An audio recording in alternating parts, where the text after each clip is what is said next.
Hi, this is Deena Thomson. This is my audiobook, Fallen Poppies, and I'm pleased to release it here on YouTube for those who care to listen. Thank you so much. I hope that Fallen Poppies makes you cry, makes you laugh, and makes you want to come back for more. Fallen Poppies, a novel, a dark coming-of-age family saga, written by Deena Thomson, narrated by Sally Barron. Prologue, 1893. She is dreaming. Mama and Pappy are smiling as the train rolls down the track. Mama is so beautiful and happy.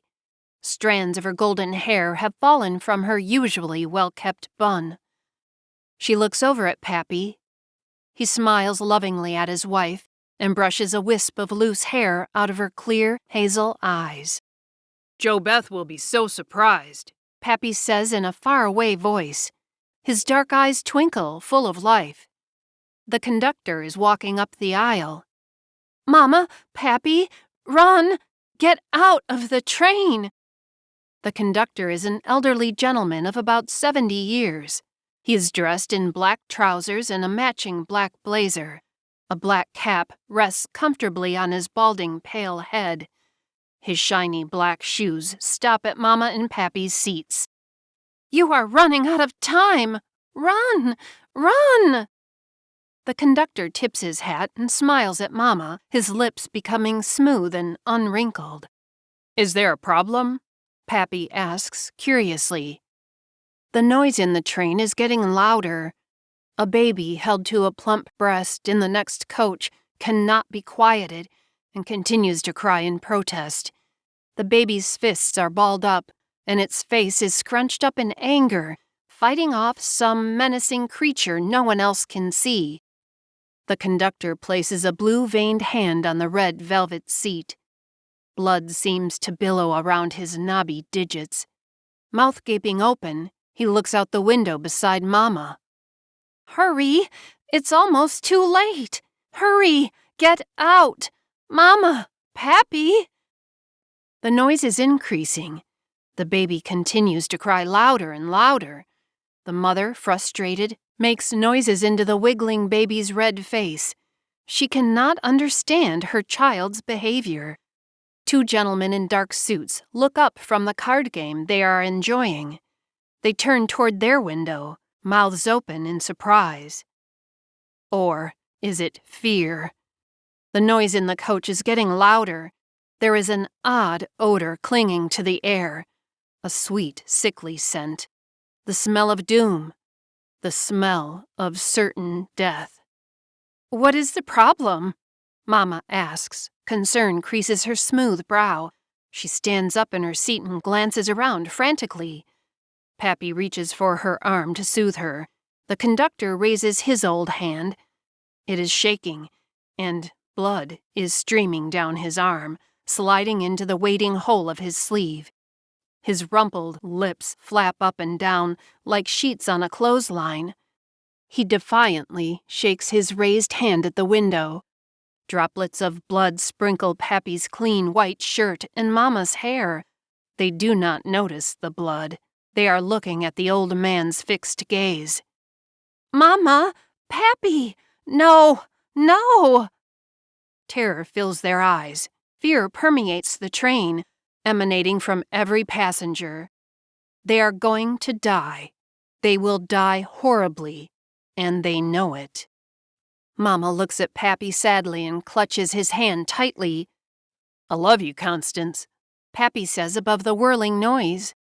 "I love you too, Michael," Mama mouths, her voice almost lost among the jumble of other petrified voices. "Jo Beth," Mama chokes out. A tear rolls from Pappy's dark eyes as he embraces his wife. "God help her," Pappy breathes into Mama's hair. He buries his face into her shoulder and squeezes Mama tight, knowing it will be the last time he will ever feel his wife again. Suddenly the train is lifted off the tracks. Screams echo through the compartments as the occupants are tossed around like misfit rag dolls that a spoiled child no longer wants. The hurricane sweeps the train into its vortex like a toy, crushing the conductor, crushing the card-playing gentleman, crushing the now silent baby. As quickly as it began, it ends. Everything is silent. There is no noise to be heard, except the crackle of flames starting to grow from the engine. The bodies of the passengers are twisted and mangled together, indistinguishable from one another. Blood flows freely from wounds and misshapen bodies. Mama is there. Debris and blood blanket her midsection. Her leg is twisted at an impossible angle. Pappy is nowhere to be seen. Her eyes are closed. A choking sound gurgles out of her bloody throat. Her fingers reach out into a mushy mass of severed arms and legs, reaching for someone who is not there. She searches in vain. Her broken fingernails dig into wet gore, aching for a comforting touch. She feels the reverberations of thunder rolling in from somewhere in the distance, shaking her to her core. Mama opens her one good eye in panic. It rolls madly around in its socket, searching futilely. Mama sees it coming directly toward her. A fiery ball of angry orange rolls quickly over the train. A wet bubble of a scream squeaks out of her blood-soaked throat just before the inferno sphere of death consumes her. Part 1. In the Beginning. Chapter 1. "Wake up, Jo Beth! Wake up!" Something is shaking me, the girl thought. She opened her eyes to the threatening pull. Glaring down at her with steel-gray eyes was Mother Tommelina, a large woman who could never have been thought of as anything but homely. Even as a young woman, she had been nothing to look at. She had narrow eyes and no eyebrows or eyelashes. Folds of skin between them made them appear even closer together than they were. She had a long, crooked nose, courtesy of her charming husband, Father James. Tommelina Johnston, at the age of 52, had not had an easy life. At 25, her father forced her to marry 40-year-old James Johnston. As he sent Tommelina on her way, he said she should count herself fortunate that anyone would marry her ugly mug in the first place. She went to James Johnston, a man who repulsed and sickened her, married him and bedded with him begrudgingly, always with bile in her throat. James Johnston, who found Tommelina unattractive, took amusement in sexual pleasure over her distaste of copulating with him. This caused him to frequently lift her gown and fondle between her frigid legs. If Mother Tommelina refused Father James, she would face even more pain. The humiliation. A black eye or a broken nose. Once, he even broke a couple of ribs. With time, Mother Tommelina, who had never been a warm person to begin with, became a bitter old woman. Her heart filled with hate and contempt. Her thin lips were usually pursed into a pucker. The beginnings of a road map of wrinkles covered her face. Her gray hair was always pulled tightly back from her long, thin face, so tight that it seemed the roots would pop out and all that would be left was a handful of a scant bun. Mother Tommelina savagely grabbed the girl lying on the cot and dropped her like a lump of coal onto the cold cement floor. Jo Beth felt no pain as she fell, only shame. Shame for the wet spot between her legs and on her nightgown. She had wet herself again. Her mind started racing with other things to come.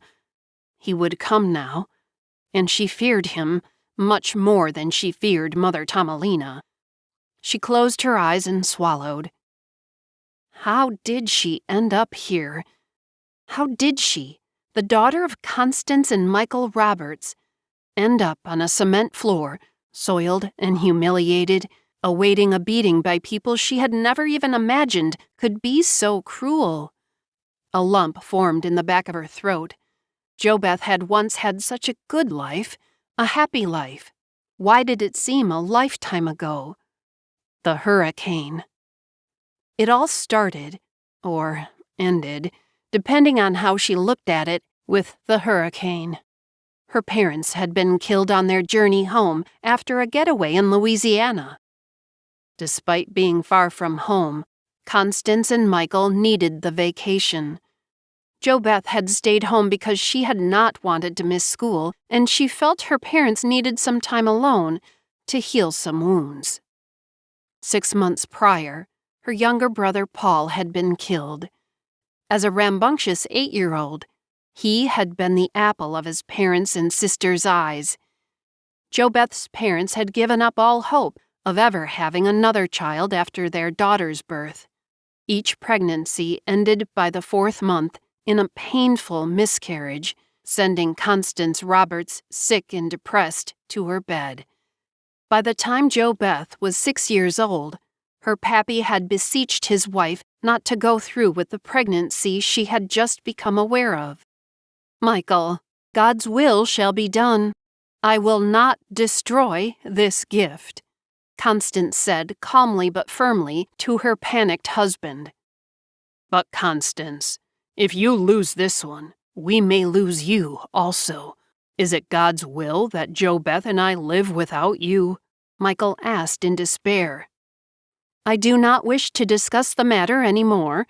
This child will come when it is ready or not, but it will be born when it decides, and not beforehand."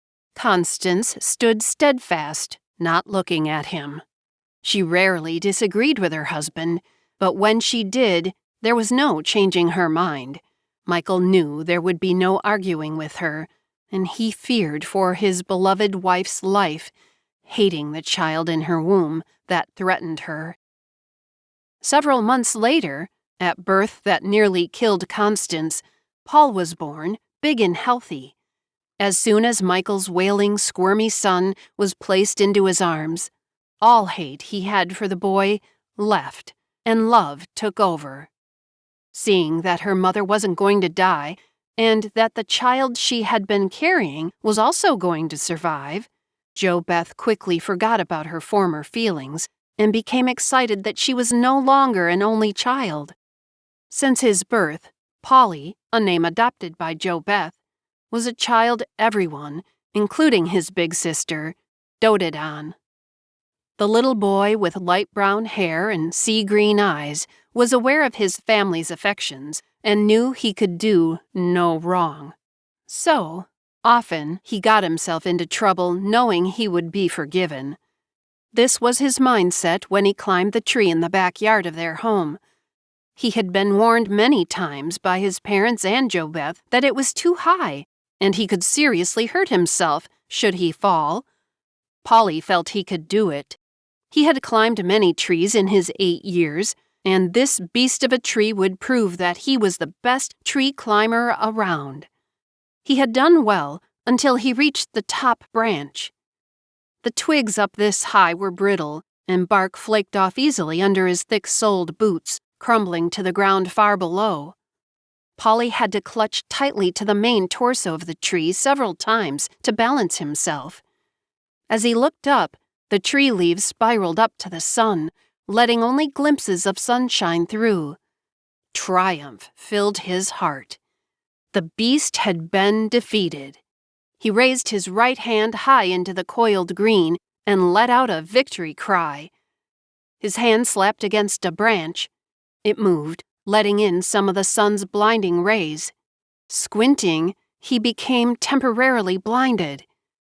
His hand instinctively went to shield his eyes, causing him to lose his footing on the branch.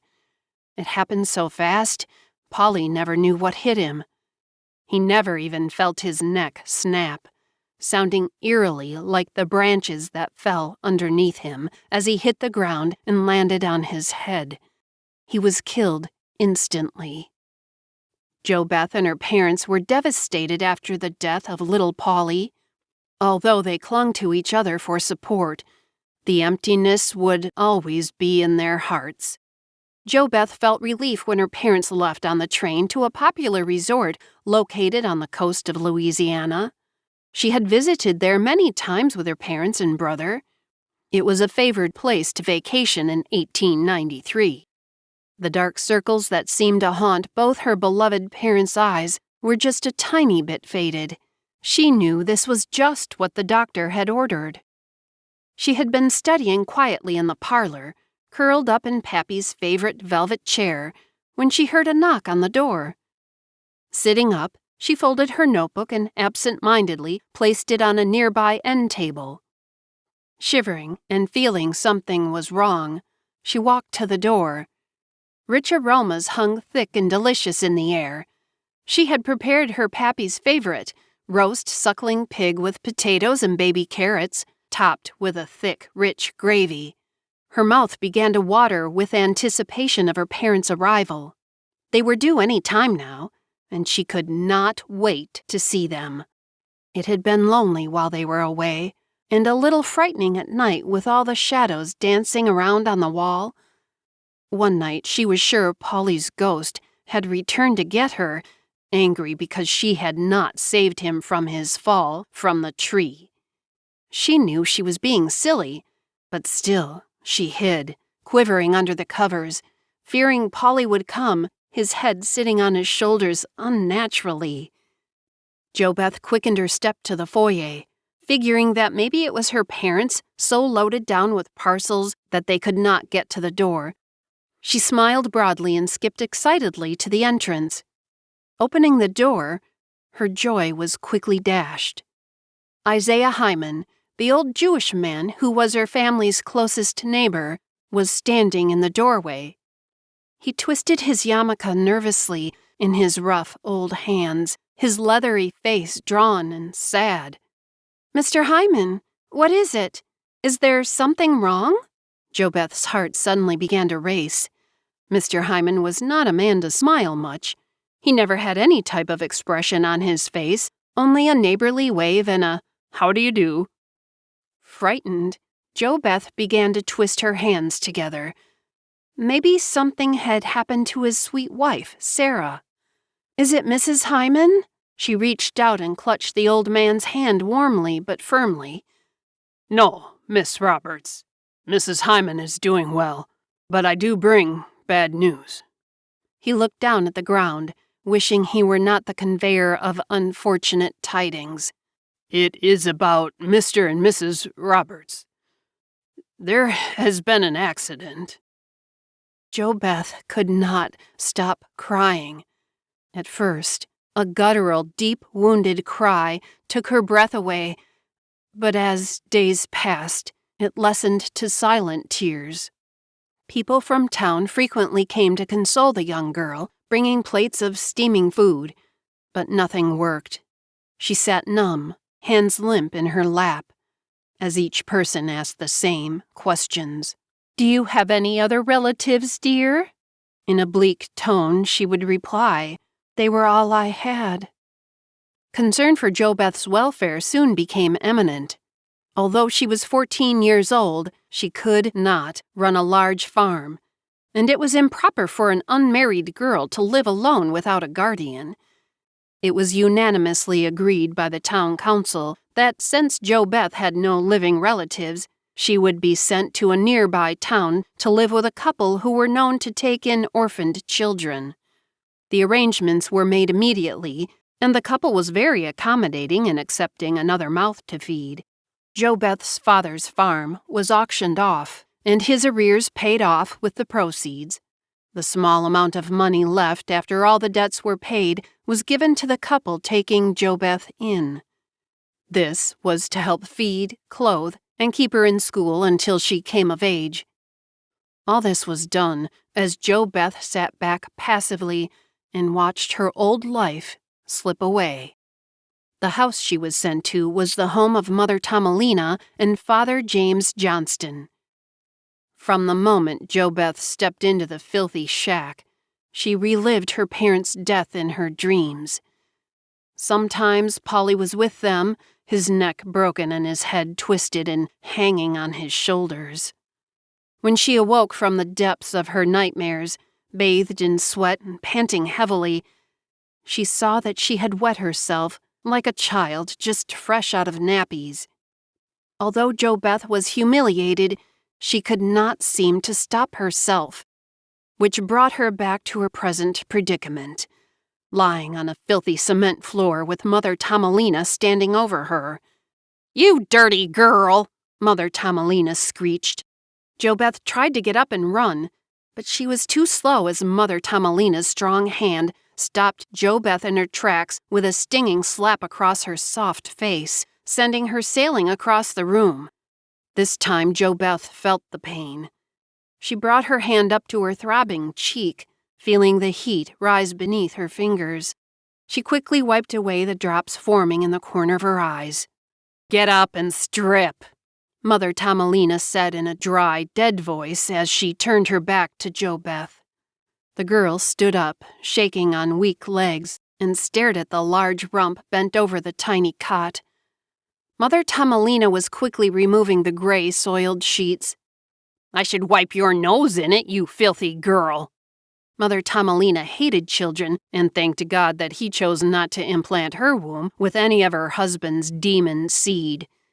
She knew that it was she who was barren and was grateful for it. Guilt filled JoBeth as she shivered and slowly started to unbutton her worn nightgown. She could not understand why she wet herself nightly. She never had before. Her numb fingers slowly worked on her buttons. Staring down at the faded gown, she wondered again as to the fate of her old clothes. She used to have pretty dresses, blue and pink with lace collars, not these sheer gray nighties she wore now. They were so worn from use that one could see her naked form beneath them. Where had her clothes gone? She had not seen them since she came to live here. Mother Tommelina had taken them from her the moment Mr. Hayden had left, after dropping her off, in his buggy. "You won't be needing these high, missy clothes here. You're here to work, not to show off your wares." Mother Tommelina sniffed through her nose that first day. JoBeth had not understood the meaning of those words as she followed the homely older woman down to the cellar, her clothes captive in Mother Tommelina's firm grasp. But they became crystal clear soon after. 14 years old and still messes the bed. Dogs ain't this bad," Mother Tommelina scowled, scooping the sheets into her arms. She turned to face JoBeth, who was still fumbling with her buttons. "Not only are you as dirty as a dog, you are as slow as one, too." A large hand suddenly reached out from beneath the sheets and grabbed the neckline of the nightie. JoBeth's head snapped up in protest, but before she could say anything, Mother Tommelina had ripped her gown viciously off her. She quickly bent down to pick up the pieces of her only night garment and tried in vain to cover her nudity. "Now what will I wear?" JoBeth screamed in her head, not daring to speak her anger aloud. "Humph!" Mother Tommelina clucked, her eyes sinking into the younger girl's naked body. "That modesty of yours will go. There's only one place for the likes of you, and that's the streets." JoBeth wrinkled her forehead in confusion. The streets? What did she mean? Mother Tommelina twisted her lips into a sour pucker. "Don't look so innocent to me. Within a year, you'll be spreading those pretty white thighs to any eager man with a jingle in his pocket. I've seen your type before.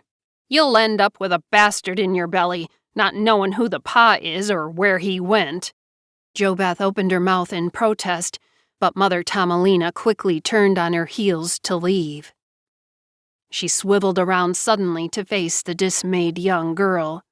"Father will be down to deal with you shortly. I reckon he'll be mighty mad," she smirked. JoBeth's blood ran cold in her veins as Mother Tommelina closed the door. "She will do for a while," Mother Tommelina thought to herself. He would leave Tomalina alone for a little bit, and when he got bored with this one, she'd just find a new one.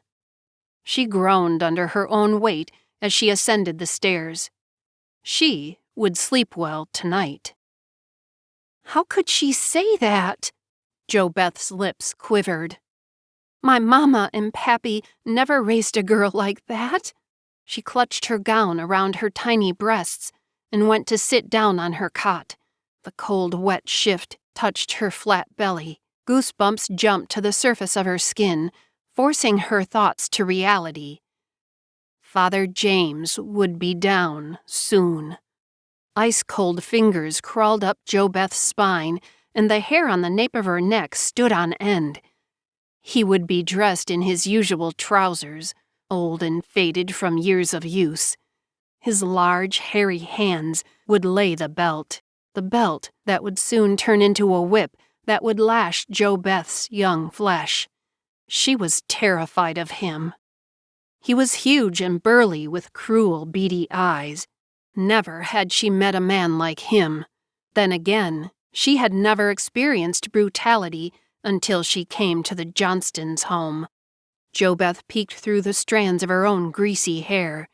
She had always been clean, but since she was thrown into this prison for some hidden crime she had committed, she had only been allowed 1 bath per month. It's too much trouble to waste time pumping water from the spring, Mother Tomalina said. Jo Beth was not permitted hot water either when it was time to bathe. It was a waste of cooking wood to heat water for a bath. We don't have them privileges here, Mother Tomalina would preach.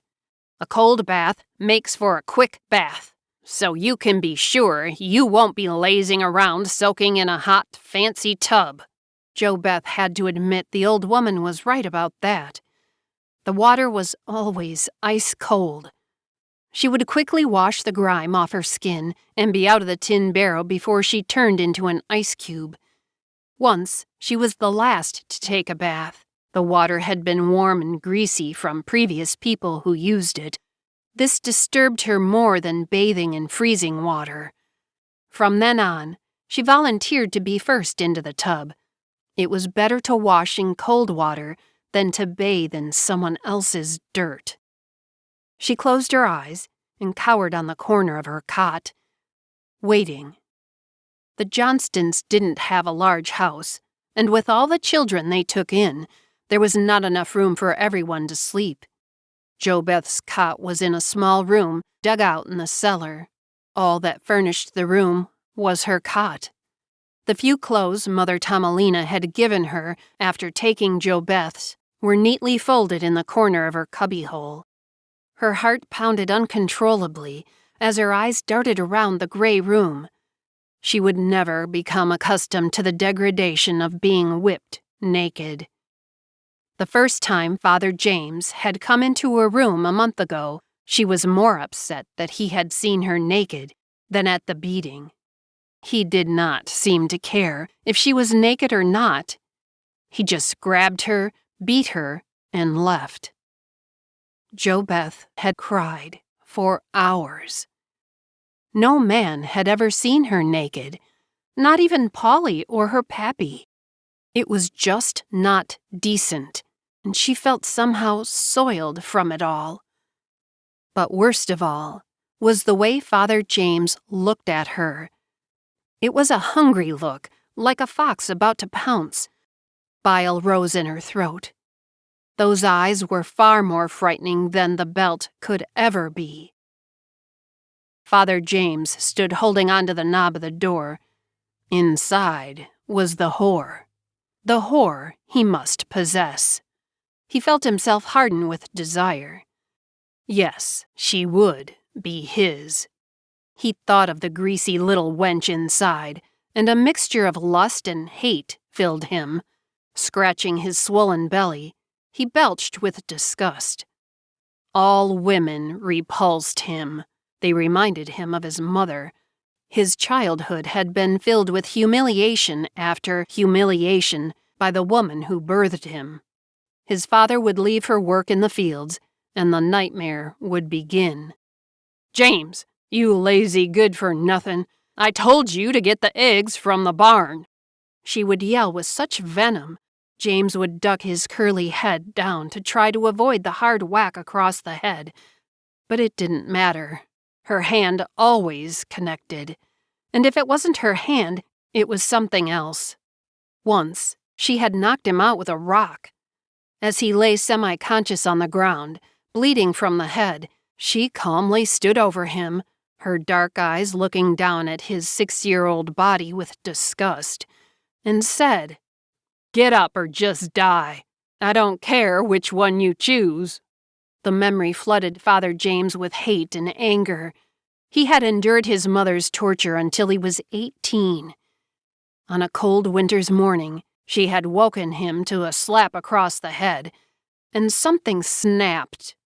He grabbed her hand, and all the anger he had built up inside him broke through like a raging inferno. He saw the fear in her eyes as he effortlessly twisted her arm behind her back.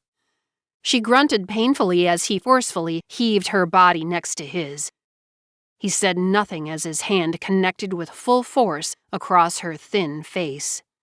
The joy he felt did not need words. She had cried out, but that only excited him more as he plowed his fist over and over into her face. It was the beginning of years of abusing women. First, he found pleasure in beating them, but soon that became tiresome. As his beating became more violent, so did his sexual desire. After a while, his assaults were accompanied by much more. He sighed, thinking about it. They were all the same, just like his mother. His mother had died from his abuse, but he had gotten away with it. Who would have suspected a son of beating his mother to death? He always got away with it, and would again with this one. What was her name? He scratched his greasy head, and specks of dandruff fell onto his yellow-stained shirt. Joe something. Some silly name he had never heard of before. He didn't really care. She would be his to play with in whatever way he wanted.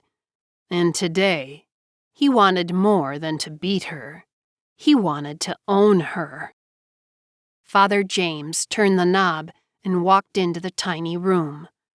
The girl was huddled into a corner of the bed. She shrank back in fear. The smell of sweat clung to him and consumed the room as he gently shut the door, locking it behind him.